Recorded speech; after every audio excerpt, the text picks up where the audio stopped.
Hello and welcome, I am a storyteller. This is the World of Atlantica, a tabletop role-playing game world-building project that's being designed for Old School Essentials, Pathfinder 2nd Edition, and possibly other systems. Today's episode focuses on a new dragon we've built for Old School Essentials, based off of Velue, a dragon from French Folklore, which translates roughly into the Shaggy Beast in English. Velue is also sometimes known as La Peluda. This is kind of erroneously done, unless you're speaking Spanish. That's just the Spanish for the Shaggy Beast. Because Velue does come from a place in France, I cannot pronounce that place, however. Here it is on screen, and maybe you can pronounce it. With that said, Velue has long green hair, spikes that have poison or venom or what have you. And it also breathes fire, loves to destroy things like towns, and of course eat young, beautiful women. One day, in fact, according to the folklore, it ate one such beautiful young woman, and her fiancé killed it in revenge. With that said, in addition, the folklore states that Velue was denied entrance onto Noah's Ark, and when it survived anyway, became very angry with humans. It was, according to some tales, as big as an ox with a serpentine-like head and tail, and some folks believe it is a legend that is related to the Tarasque, another French dragon. But what do I know? I was beheaded by boring dragons, and that's why we made this version of Velue for Old School Essentials. I think my brother, the artist, is still alive, and he created this. It's called the Green-Haired River Dragon. It's pretty badass. It's got an armor class of 21 in ascending, -1 in descending, hit dice 10 or 45 hit points, a bite attack that does 48 damage, 2 wing spikes that do 1d6 plus poison. The THAC0 is 11 or a +8. The movement, pretty standard, 90-30 or 240-80 for flying. The saving throws, you're looking at Death 6, Wand 7, Petrification 8, Breath 8, Spells 10. A morale of 10 means it's pretty likely to stay and fight, and a chaotic alignment. What really also makes the Green-Haired River Dragon pretty cool, in my opinion, is that it's got at least Type H treasure, if not more. At any rate, with its appearance, you're looking at a gigantic wings and green shaggy hair that cover a massive body, which stinks from a life spent in a lair hidden under the river. This guy's got a breath weapon, is a 90-foot cone of fire, but it can't breathe fire in its underwater lair. I want to point that out.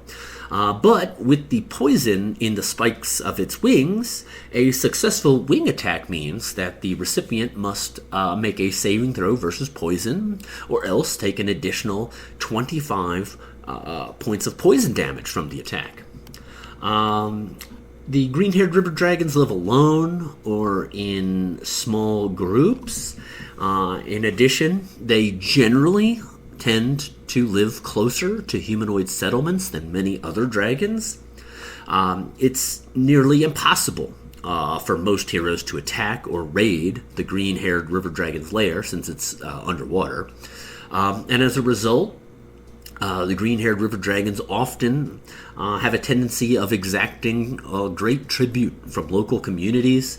Once per fortnight on the Atlantica calendar, a Green-Haired River Dragon will visit towns within a 50-mile radius of its home to collect treasure and or humanoid sacrifices. Larger communities are generally forced into giving more tribute. As far as their ecology and seasonal behavior, Dragons in Atlantica don't really follow the typical seasonal behavior of most life forms, but instead they really live and their behavior changes on longer period timescales. But with that said, the green-haired river dragon generally plays the role of despot or oligarch in the region around their river lair. The presence of even a single green-haired river dragon on a river can drastically transform trade routes for humanoid settlements. The treasure of these beasts is considered so legendary for, olden dragons might even have double the Type H treasure, that while heroes rarely can seek out such lairs, those that do are often driven to achieve that incredible wealth. That's what really brings adventurers into the crosshairs, as it were, of a green-haired river dragon. So all in all, that makes this dragon a very dangerous foe. It's potentially someone or something with a great amount of political control in surrounding areas, and with a massive hoard of treasure to go along with all that.